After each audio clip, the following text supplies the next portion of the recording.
मंगल, एक सुनसान, सूना और लाल ग्रह जहां आज तक कोई जिंदगी नहीं दिखी। लेकिन सोचो, अगर इंसान वहां पहुंच जाए, अगर वहां हमारी जिंदगी शुरू हो जाए।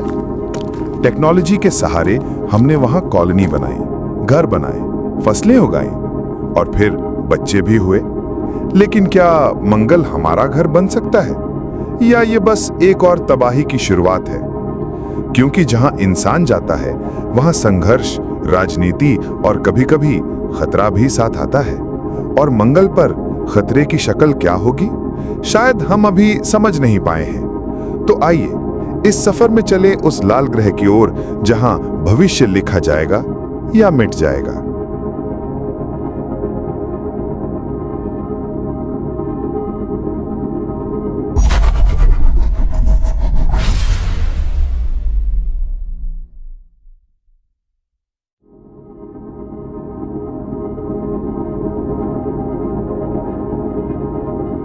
मंगल, सौर मंडल का चौथा ग्रह, धरती से छोटा, ठंडा और बिल्कुल अलग, जहां दिन में तापमान 20 डिग्री तक जा सकता है, लेकिन रात में गिरकर -100 डिग्री सेल्सियस तक पहुंच जाता है। यहां की हवा में ऑक्सीजन नहीं, बल्कि 95% कार्बन डाइऑक्साइड है, यानी सांस लेना नामुमकिन।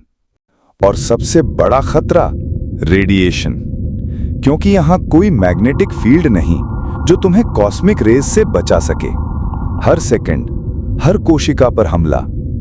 मंगल की ग्रेविटी भी सिर्फ 38% है धरती के मुकाबले, यानी वहां चलना आसान नहीं और शरीर बदलने लगेगा। ऊपर से डस्ट स्टॉर्म्स जो हफ्तों तक चलती हैं, इतनी बड़ी कि पूरा ग्रह ढक जाए। अब तक इंसान वहां नहीं पहुंचा, लेकिन नासा और स्पेसएक्स जैसे मिशन वहां कदम रखने की तैयारी में है। परसिवियरेंस रोवर आज भी वहां अकेला काम कर रहा है। मंगल पर जिंदगी की शुरुआत कोई सपना नहीं, बल्कि एक संघर्ष होगा हर पल। फिर आया वो दिन जब इंसान ने पहली बार मंगल की जमीन पर कदम रखा। एक एक करके रॉकेट उतरे, डोम्स बने, सोलर पैनल बिछाए गए। कई सालों तक बस मशीनें थीं। रोबोट्स ने मिट्टी को समतल किया, खंभे लगाए, एयर सिस्टम लगाया। फिर आए पहले इंसान, वो जो इतिहास में पहली बार मंगल पर रहे, सोए और कुछ उगाया। मंगल की मिट्टी में धरती से लाए बीजों से फसलें उगी। धूप आर्टिफिशियल थी, लेकिन भूख असली। धीरे धीरे वहां बच्चे भी हुए जो पहली बार किसी और ग्रह पर पैदा हुए। ये था इंसान का अगला कदम, धरती से दूर लेकिन जिंदगी की तलाश में एक कदम और करीब।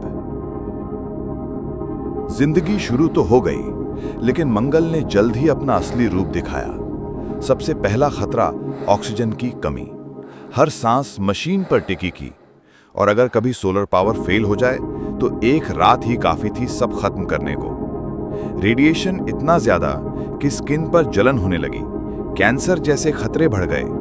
डोम के अंदर रहना, छोटे बच्चों का बाहर की दुनिया को ना देख पाना, आइसोलेशन ने धीरे धीरे मानसिक हालात बिगाड़ने शुरू कर दिए। कई बार फसलें भी उगने में फेल हो गईं। पानी बचाने के लिए रिसाइकल्ड मॉइस्चर पीना पड़ा। और जब हालात बिगड़ते हैं तो इंसान भी बदलने लगता है। मंगल पर पहली बार मानव टकराव शुरू हुआ। मंगल ने सिखाया, यहां जीना सिर्फ एक तकनीकी मिशन नहीं, बल्कि हर रोज एक इम्तिहान है। समय बीतता गया और जो कभी डरावना लगता था वो अब रोज की जिंदगी बन गया। सुबह उठकर ऑक्सीजन चेक करना, फसल का स्टेटस देखना, बच्चों की पढ़ाई मार्स की ग्रेविटी के हिसाब से। मार्स पर जन्मे बच्चे जो कभी धरती नहीं गए, उनके लिए ये लाल ग्रह ही घर था। खाने में सिर्फ कैप्सूल्स नहीं, अब कुछ असली सब्जियां भी थीं। आर्टिफिशियल सनलाइट में उगाई गई मार्स की पहली सलाद। हर किसी को अपनी जिम्मेदारी थी, कोई डॉम इंजीनियर, कोई वाटर रिसाइकलर, तो कोई बच्चों का टीचर। एक नई कैलेंडर बना, मार्स की रफ्तार से चलता हुआ। और वहां की पहली फेस्टिवल मनाई गई, जहां ना आतिशबाजी थी न मंदिर, बस इंसान की जीत का जश्न था। मार्स अब सिर्फ एक ग्रह नहीं रहा, ये बन चुका था एक नई दुनिया। मार्स पर जिंदगी अब सामान्य हो चुकी थी, लेकिन जैसे जैसे मार्स की पीढ़ी बड़ी हुई, एक सवाल गूंजने लगा, क्या हम अब भी अर्थ के गुलाम हैं? मार्स पर जन्मे लोगों को अर्थ के आदेशों से चिढ़ होने लगी। वो जो कभी इस ग्रह पर आए भी नहीं, वो हमें कैसे चला सकते हैं? अर्थ से कम्युनिकेशन में डिले और सेंसरशिप मार्स वालों को पहली बार लगा उन्हें कंट्रोल किया जा रहा है। धीरे धीरे कुछ युवा मार्स इंडिपेंडेंस मूवमेंट की बात करने लगे। वो कहते थे, हम मार्स के सिटीजन हैं, अर्थ के नहीं। अर्थ की एजेंसीज ने वार्निंग भेजी, डिसओबे किया तो सप्लाई बंद। मार्स वालों ने कहा, मत भेजो, हम खुद बना लेंगे। मार्स पहली बार अर्थ के सामने खड़ा हुआ अपनी आज़ादी के लिए। ये रिबेलियन सिर्फ राजनीति नहीं थी, ये थी इंसान की नई पहचान की लड़ाई।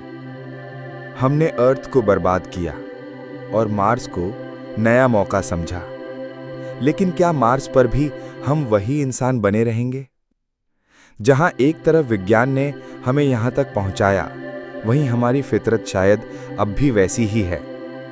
आज मार्स पर कॉलोनी है, कल टाइटन पर होगी, पर सवाल यह है, क्या हम अपने अंदर की लड़ाइयां साथ ले जाते रहेंगे? शायद असली मिशन मार्स पर सरवाइव करना नहीं, बल्कि इंसानियत को बचाना है। अगर आपको ये सफर पसंद आया, तो आपको ऐसे ही और भी सच और कल्पना के बीच झूलते सवाल मिलने वाले हैं। एनॉमली X7 पर हम लेकर आते हैं ऐसे सवाल जो सिर में नहीं, दिल में गूंजते हैं। सब्सक्राइब करो और चलो हमारे साथ। जहां इमेजिनेशन खत्म होती है, वहीं से हमारी जर्नी शुरू होती है।